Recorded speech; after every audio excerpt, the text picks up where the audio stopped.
Hi everyone, this is Grace, and today I'll be walking you through how I made this Christmas trees set. So let's go. This is my Christmas trees online cookie decorating class. It is advanced beginner / intermediate, but I really think we're bringing a lot of intermediate in here, starting off strong with some gold. So there are quite a few gold elements in this set of 8 Christmas trees.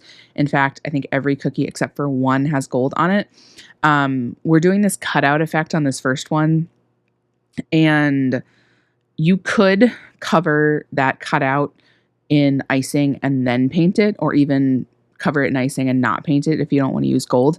But I don't know. I didn't have the patience for that, but also just like I like the look of the cookie painted in gold. So that gold is the Sugar Art Sterling Pearl in Wedding Gold mixed with their color solution. If you don't have the color solution, you just need a high proof clear alcohol. Everclear is my favorite, or if you use a high proof vodka, I think there are less high proof vodkas, and those don't work as well. So if you need to sketch out this cutout a bit more, like use the scribe to sketch it out, that's totally fine. But I like to live on the edge here and just go for it, which is what I did. And then flooding this in. So the green that is used here is I believe it's the emerald color from the Sugar Art gel line, which I'm obsessed with now. It's only a couple of months old and it's so good. It's highly pigmented just like their Master Elites, but it's a gel, which is so much easier to work with. I love this cutout. It makes my heart happy. You could also do the cutout in like, a tree shape that kind of mimics the shape of the cookie cutter, but that's harder to do. And I don't know. I like the juxtaposition of the different tree. Also, this is an ode to the first ever shape series set that I did. Let me talk about that in a second. Here is the gold luster dust again, but it's dry. This is a great way to do splatter. So much easier than doing wet splatter. And the best part here is obviously you can do it dry and it completely dries with the icing. It's amazing. So hard to tell in that edit there, but I let this dry for about 10 to 15 minutes. It can be upwards of 20 minutes depending on like how humid it is where you're working, how thin the icing is, all that stuff. And we are cracking the surface. Y'all know how much I love to do a little crackle. And I just thought this was a nice application. Is the splatter on this necessary since you're doing the crackle? Of course not, but I like it. I think it just adds a little more pizzazz. I'm using my fondant tool here. Ironically, I don't actually use fondant, but you can use anything with a rounded end to it, like a paintbrush or a pen. Just make sure you're cracking the surface and not puncturing it. Okay, there's a difference. So for this next one, for a few of these, we are painting the trunk. I just think that's a really nice touch, adds in more of the gold. And yeah. So for the last one, we didn't paint the trunk because I think it's okay to, bring the green into the whole tree sometimes. For this one, we are doing flooding in sections, but it's a bit of a different take on flooding in sections, which you'll see when we get to the actual flooding part.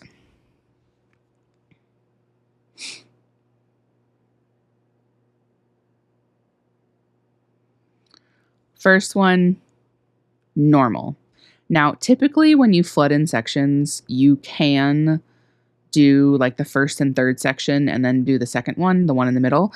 But because of how we're flooding this, we cannot, and you'll see that when we do the second section. So we unfortunately have to do one at a time. And I only say unfortunately because it just means it takes longer to do, which is not the end of the world, but it's reality. Okay, so we're going in and we're flooding and we're actually intentionally, flooding over the edge. So it's kind of like a drip. Yeah, I guess it is like a drip. I'm not outlining the drip. I'm just going for it.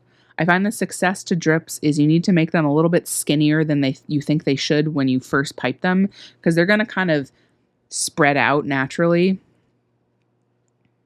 Let that crust for 15 minutes-ish, as little as 10, as much as like 30, just in between to make sure there's a nice crust. And then make sure you are flooding the section enough so that there's not like this dip from the, whatever that's called, the little drips. Okay, so this we are doing brush embroidery. I forgot to say, well, I didn't mean to say, whatever. So what brings the intermediate here is we're doing a couple of different applications of brush embroidery, and we're doing a lot of gold. I think those are the two big things. Oh, and some pressure piping. So brush embroidery is a technique here where you're using a brush to create a bit of a like lacy embroidery effect. Is it really an embroidery effect? I don't know. I prefer to use an angled brush like this. Some people will use a slightly wider brush. I just like the look of this the best. And the key here is a few things. Number one, use a medium peak piping consistency for your white. That's going to give you the staying texture.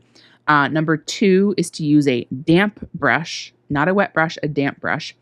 Number three is you're going to be pulling from kind of the center of the line down. If you pull too far, you're going to lose the definition of the outer edge of the line. If you don't pull far enough into the line, you're not going to get enough of that tapered brush effect. I was really flying by the seat. Excuse me. I don't know where that came from. I was really excuse me again, pushing boundaries. You can tell I do this in one take, y'all. With doing all of them at a time, I would probably do like one section of the white at a time, because you also can't do the brush embroidery if the white has started to crust. All right, so this next one is an ode to another cookie. I was saying earlier, this is inspired by the Christmas tree shape series set that I did in 2020. It was my first shape series set ever. And a lot of people requested that I make a class out of it. So here's my ode to that. This one, we are using a piping tip. This is the Wilton 32. I don't use piping tips unless they actually really make a difference. And in this case, you don't have to use a piping tip. You can just cut a really big tip on your bag, but it's going to have a rounded edge. Obviously, this gives it texture. And to me, this just like elevates the design instantly and so easily just by using a piping tip. Added some white nonpareils on it. You don't have to add the white nonpareils. That's fine. It is a lot of icing, but I do think it's worth it. It's gorgeous, simple. Next up, I think that this is the marbled one. So this cookie cutter I actually designed with Brighton cutters. I wanted something like simple, classic with three curves to the side, whatever it's called. I wanted a chunk and I wanted it to be a little curved. I didn't want a super angular tree. So if you've seen my 2020 shape series set for Christmas trees, this is kind of, in my opinion, like a marriage of the two different trees that I used in that. Like, it's not super angular, but it does have a trunk and it has a little bit of a curve, which I love. So there's that. All right, this one, I don't know where this came from, this like marbled idea.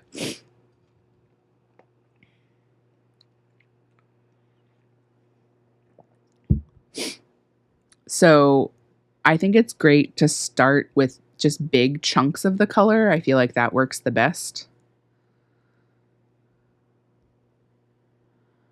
And clearly not really caring about the fact that I've outlined it in dark green, but I'm filling it in with light green. Oh, by the way, the colors in this set are white, dark green, and light green. In my original shape series, I had 4 colors. I had 3 variations of green, and I just decided for this, you know what? 3 colors is enough, especially since we're doing 3 consistencies and gold and sprinkles and brush embroidery.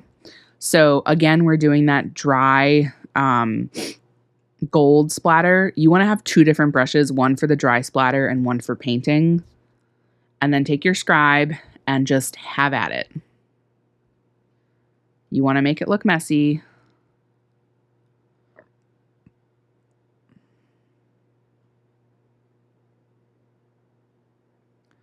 We love that for us.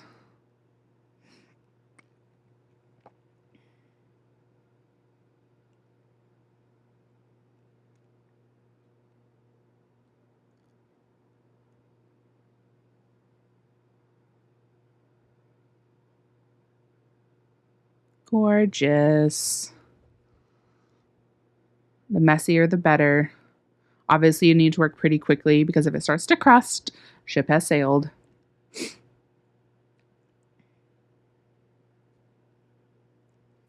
All right, then you let that dry for at least 30 to 60, probably at least 60 minutes. That's the other thing about brush embroidery is that I'll talk about that in the next brush embroidery cookie because I want to talk about this. So this is pressure piped teardrops. You're piping a dot, and as you pull away from the dot, you pull towards the cookie and you release pressure at the same time, which is what creates that teardrop. Now, it is important for this particular design to not join the teardrops. It's a very common design with this kind of piping to have them stick together, if that makes sense. But in this case, we're going to be painting every other teardrop, and it would just be a hot mess express if they were touching, if that makes any sense. I guess you'll see momentarily, eh? I don't know why I said I'm not Canadian. I am from Vermont, though. So this is an ode, again, to a design from the other set. In that one, I did the teardrops in different colors, but I only wanted to make medium peak in white for this set. Oh, no, I did it in the dark green, too. Anywho, it was just a lot simpler to do it in white, and then I'm painting every other one. Now, the painting here is... There's no exact science, in my not so humble opinion, about how much liquid versus how much powder. You just kind of got to add a little bit of powder, add a little bit of liquid, mix it, see how it goes. It should be at a consistency so that you can do one layer and it's covered enough, right? If you have to go back with a second layer, it's not like there's not enough powder, add a little bit more. If you are painting and it's like clumping and dry, that means that it is too dry. There's too much powder and you need to add a little bit of liquid. And there she is. She's all done.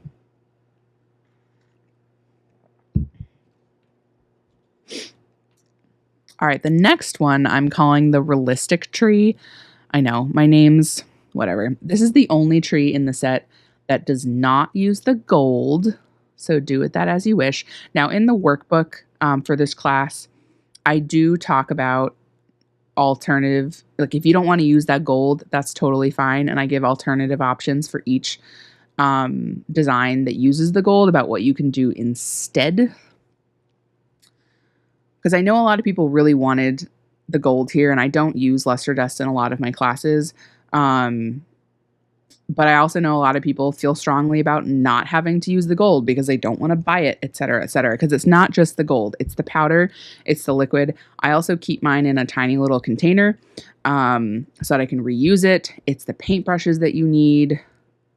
I also have a tiny little scoop, absolutely not necessary. But yeah, so it's not just the gold. Like, it's all the stuff around it. Now, realistic tree. This is a soft peak piping consistency. If you use anything thicker, you will cry by the end of it. This is bad enough. In fact, just watching this just like makes my hand hurt. I'm obviously leaving space in between all of the branches, whatever you want to call that, needles, because we're going to fill the space in with the light green. And some people will do these needles in a V shape. So I'm piping each side individually, but some will just like pipe a V. I don't like doing that because I don't like the look that it creates. I prefer kind of the separation. I prefer that maybe the needles aren't completely lined up perfectly. And I added 4 branches here on each side. To me, that was like kind of the magic number. You could add more to fill in kind of the centers, but it's just a lot of piping, okay? I think the fewer branches you do, the better for your hand. But to each their own.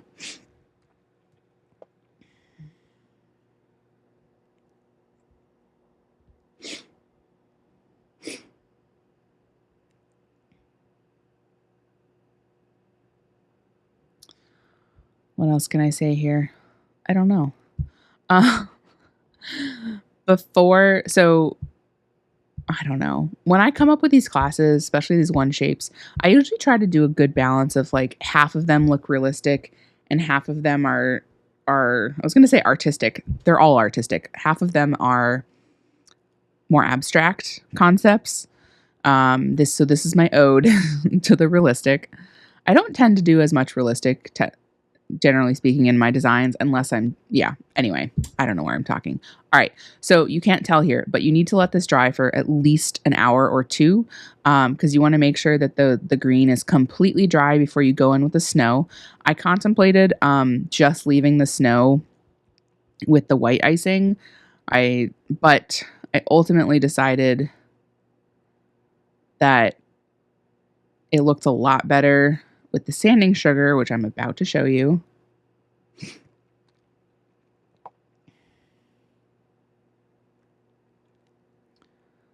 Again, so this is another reason this makes it like an intermediate class because we're using sanding sugar, we're using nonpareils, we're using gold, we're using brush embroidery, lots of extra stuff, lots of extra supplies, lots of extra costs. So typically with my beginner classes, I make those much more simplified in terms of designs and stuff you need, so it reduces the cost. This next one is called Nutcracker, and you'll see why hopefully in a minute. This green here is just a lighter saturation of the emerald color. If you are going to color these from scratch, this is a green that is just ever so slightly more on the blue side. So if you've seen my candy canes class set from this year, the green in that set is more on the yellow end. This one's more on the blue end.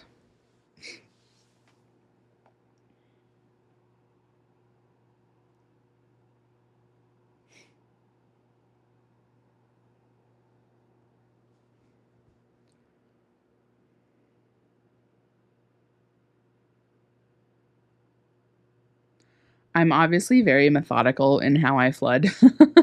It's partly how my brain works. I also know it's just very satisfying to watch it this way. Yeah, that's all I have to say on that point. I think we're going to add more splatter to this one. I really debated if the splatter helped or hindered this one, but I ultimately landed with the splatter because we are adding piping detail on top that we are painting, and it's a lot of piping detail, and it's very easy to mess it up when you're painting it gold. You'll see in a minute why. So I don't know where my brain was going. So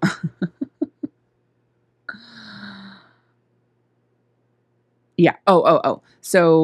So this piping detail here, we're going to paint this gold. And if the fact that there's splatter, if there are any mistakes while painting, if it floods over the edge with the gold, it's so much more easily masked by the fact that there's splatter all over the base. So there's a method to my madness, y'all. All right, we're doing this piping detail in the same color as the base. You could totally just leave it like this. I think that looks awesome, but we're here to learn some new skills, and that is painting with gold.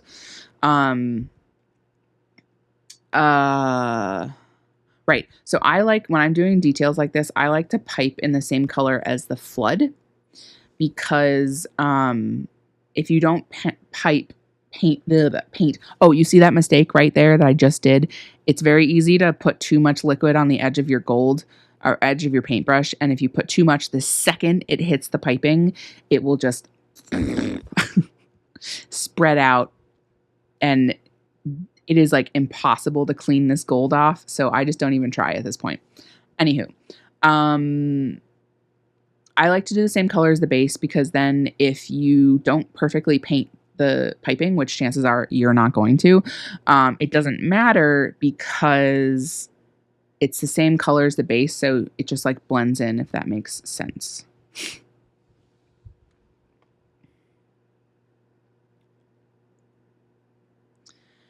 I'm using a pretty small paintbrush here, which I think is pretty important to get this level of detail. And I'm very much just like painting on top of the line.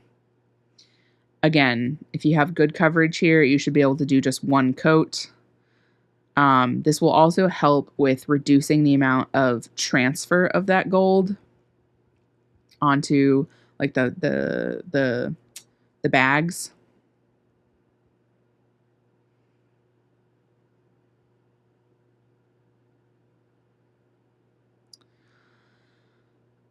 What else can I say? So if I were not filming this, I would be moving the cookie around. I'd probably put it on a cookie swivel because it's a lot easier to paint this at certain angles. You'll see that when you start painting. But for the sake of the video, I sacrificed optimal painting angle. So you're welcome. This is another design this is the only one that's like basically exactly the same as the original set. I love doing this kind of ombre look and then we're going to paint it with a paintbrush.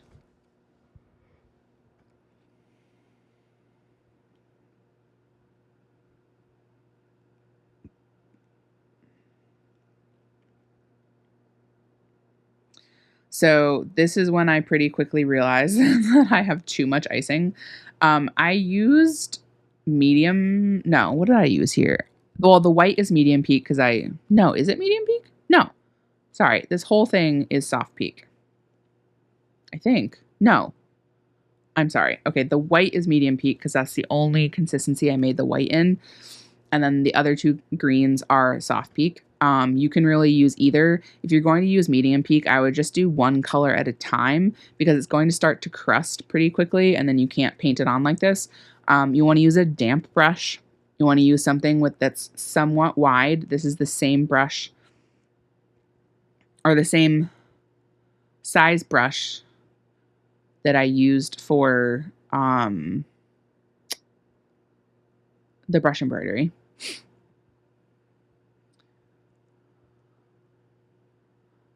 I think this looks best with a good amount of texture. I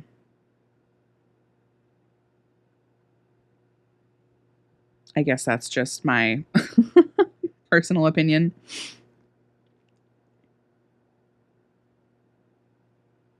So what I'm trying to say is I'm not trying to like paint away the texture.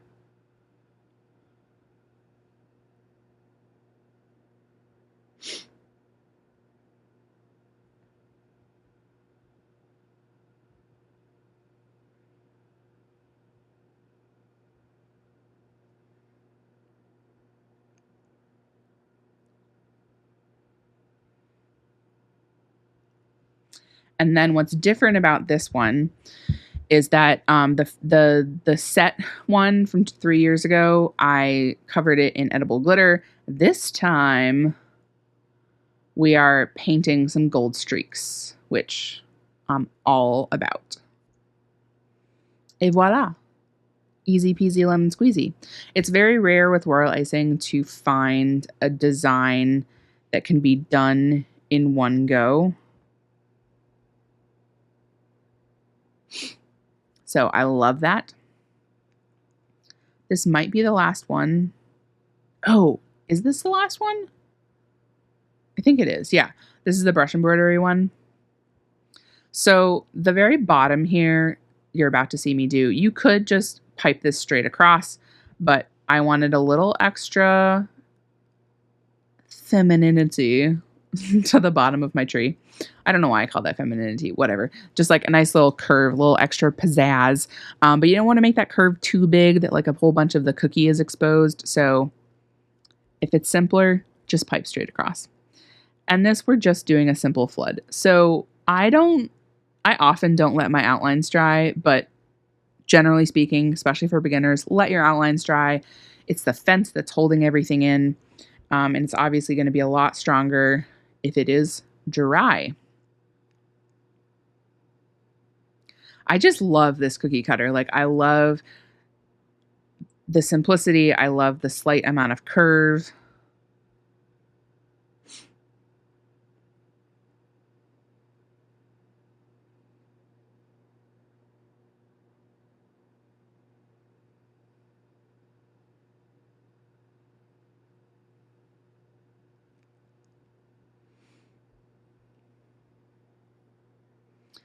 And then, all right, this is what I was talking about earlier about brush embroidery. Let this dry for at least a couple of hours because you're applying a good amount of pressure. You should be able to stick your thumb on the icing and apply a decent amount of pressure and have it not cave in, especially since you're using a stiff brush and a damp brush. It is very easy to puncture the icing, and I have 100% done that.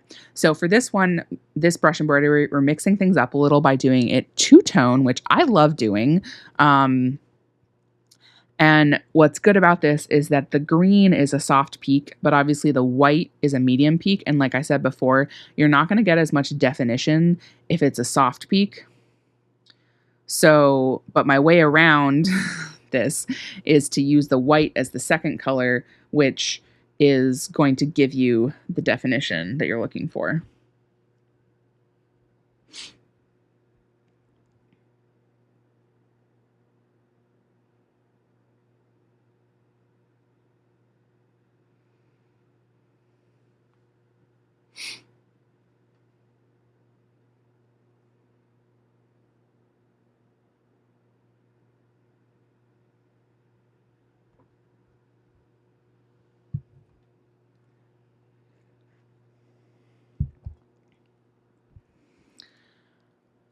So you still want to be pulling into about halfway through the green, but obviously you're pulling completely through the white. I don't know. This is simple. This is another ode to the other set. The other set I just did all in dark green. I didn't add the white, but I like the addition of the white. And that is the last cookie in this set of 8 gorgeous Christmas trees. Again, this is from my Christmas trees online class. I hope y'all love this as much as I did. Thank you for joining me for the last half an hour or so. Always a pleasure. As always, I hope you learned a thing or two. I hope you enjoyed this. If you've fallen asleep, get a good night's rest. And please try out the class. And I will see you next time. Love y'all. Have a sweet one.